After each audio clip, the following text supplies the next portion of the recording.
ಅಧಿಕಾರ ಹಂಚಿಕೆ ಸಂಪುಟ ವಿಸ್ತರಣೆ ಕರ್ನಾಟಕದಲ್ಲಿ ಹಿಡಿತ ಕಳೆದುಕೊಳ್ತಾ ಕೈ-ಹೈ.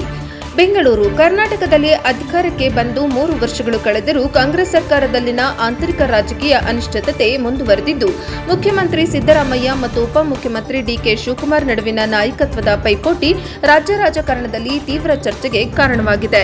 ಹೈಕಮಾಂಡ್ನ ದೀರ್ಘಕಾಲದ ಅನಿರ್ಧಾರಿತ ನಿಲುವು ಮತ್ತು ಸಚಿವ ಸಂಪುಟ ವಿಸ್ತರಣೆಯ ವಿಳಂಬವು ಪಕ್ಷದ ಸಂಘಟನೆ ಹಾಗೂ ಸರ್ಕಾರದ ಆಡಳಿತದ ಮೇಲೆ ನಕಾರಾತ್ಮಕ ಪರಿಣಾಮ ಬೀರುತ್ತಿದೆ ಎಂದು ರಾಜಕೀಯ ವಿಶ್ಲೇಷಕರು ಅಭಿಪ್ರಾಯಪಟ್ಟಿದ್ದಾರೆ.